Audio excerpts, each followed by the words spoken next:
Hello, this is Matt on the Moon Lambo channel. It finally happened. The Court of Appeals has responded.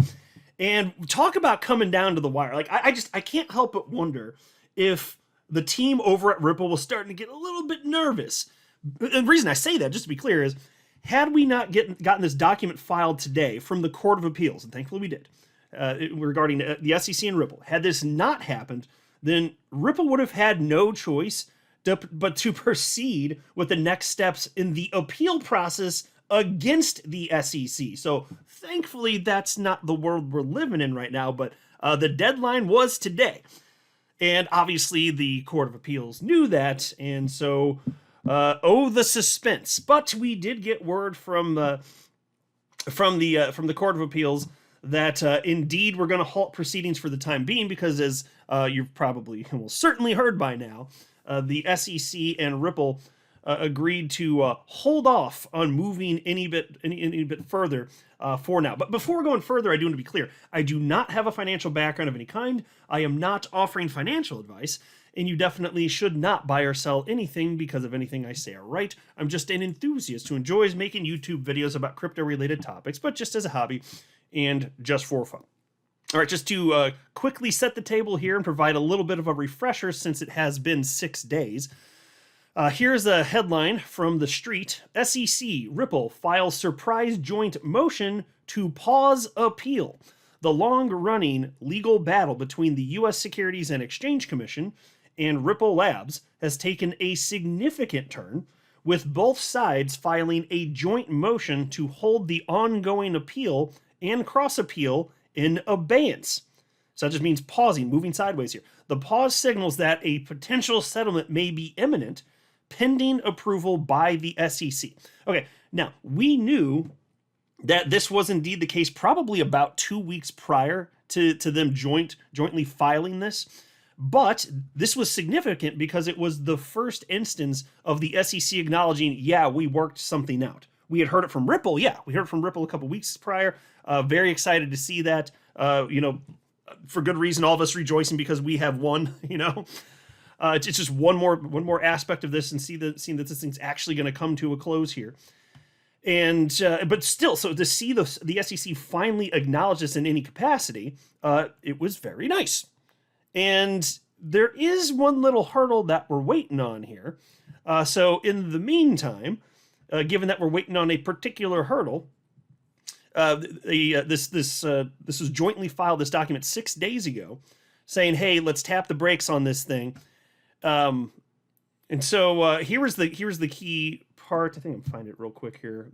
There's only one real part that you absolutely need to be aware of. This is the neat part. So they name all the parties, the SEC, Ripple, so on and so forth. And then this reads as follows: that they jointly move to hold these appeals in abeyance in light of these parties having reached an agreement in principle, subject to commission approval, to resolve the underlying case, the commission's appeal, and Ripple's cross-appeal. And abeyance would conserve judicial and party resources while the parties continue to pursue a negotiated resolution of this matter. Right, so it's very expensive to proceed with all these. I mean, like, I understand, and you understand, of course, all these documents that I've been highlighting and sharing, all these legal filings, all the legal briefs that I've shared, all of them that we read, it's easy to not think about this if you're not an attorney. All of them that I've read to you have been outrageously expensive and like untold dozens of hours of attorney work behind them. And so, yeah, if you can just tap the brakes on that, not have to move forward, that would certainly be preferable here. But anyway, this is a contingent upon commission approval, so it just didn't make sense to proceed any further before there's a commission vote. And that does mean that the SEC, although there had been in principle an agreement set, technically the commissioners do still have to vote on this. And if they vote the wrong way, the appeals actually proceed.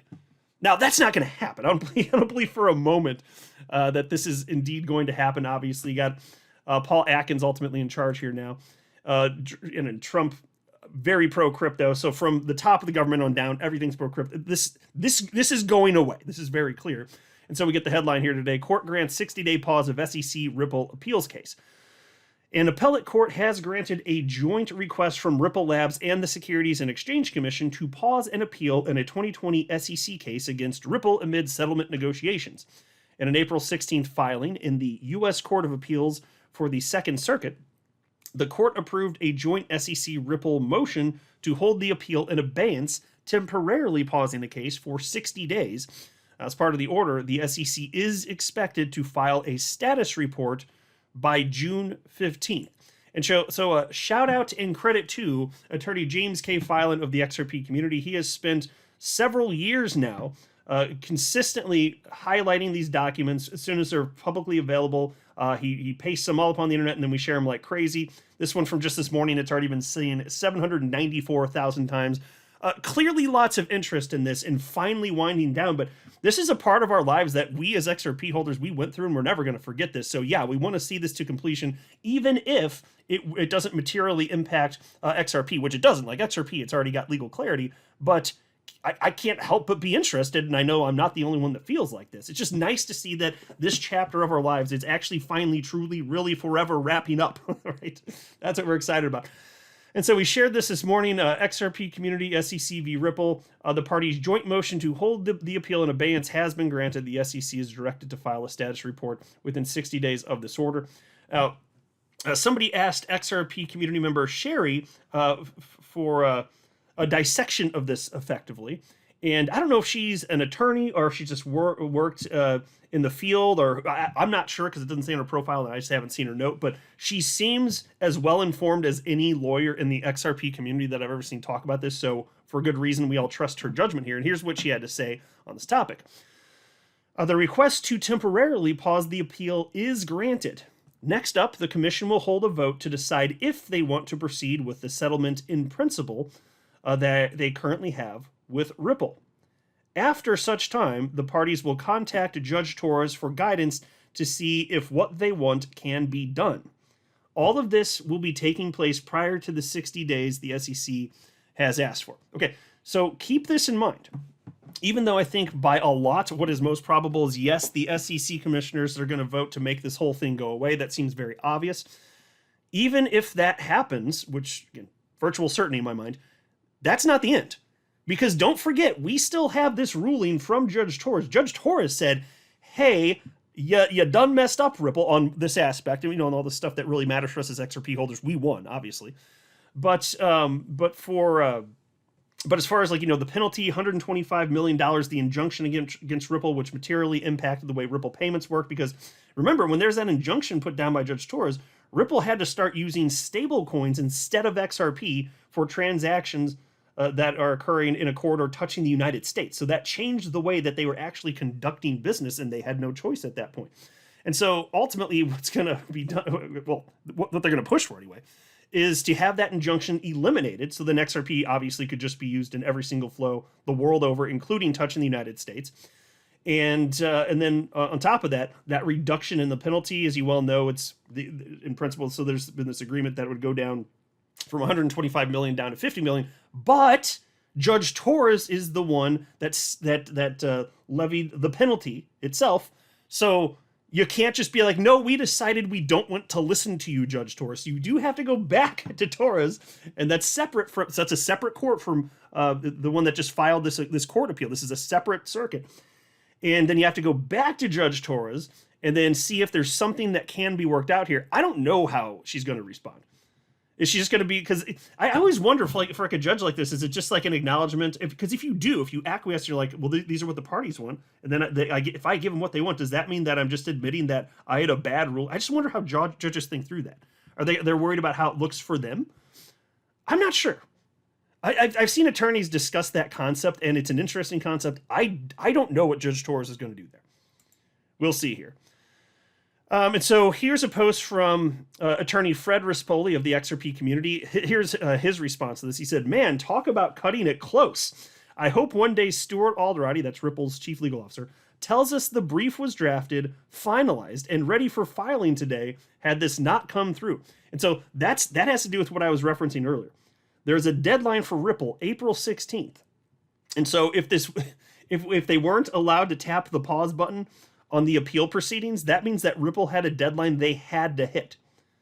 And so I'm willing to bet that they absolutely, right here, this very second, I'm willing to bet that on somebody's hard drive, there's a finalized copy of the next legal brief that was going to be sent to this court regarding the appeals, Because again, if there's no agreement to tap the pause button, Ripple just has to move forward. They don't really have a choice at that point. So I'm willing to bet, since this was last minute, that they do have something ready, because it would be irresponsible not to have that. And it's just a document that exists that we're never going to see. Fighting, and so that's an alternate timeline we'll never have to unfold. But where Ripple is still today, it's fighting the SEC, but we'll never see it. And that's fine. We don't need to see it. We don't need to see it, but I'm willing to bet it exists. It's out there in somebody's hard drive right now. But since the court did file today regarding this appeal pause, Ripple didn't have to file it because it's paused. Yay. But you got to be wondering, if you're ripping, I'm like, okay, are they going to do it today? Because if they don't, we got to file this bad mofo. Then we also had this, a separate post from Fred Rispoli. He was responding to a post from another XRP community member, and he said, I expect the entire case to be concluded by end of May, so it's happening sooner than later. Here's another post from Attorney Rispoli on this topic. He said, with this order, the next move we will see is a filing in the district court seeking to modify Judge Torres' order, i.e. lifting the injunction and reducing the fine. And so that's what I was getting at just a couple minutes ago.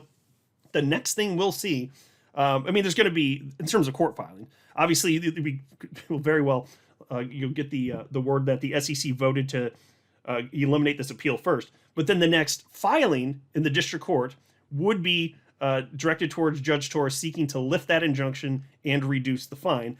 And then there's the question of, okay, does that get approved? How does Judge Torres feel about this? And then, if it goes down the way we want, then it's over. Okay, then it would finally actually truly forever be over. We're almost there, folks. We are almost there.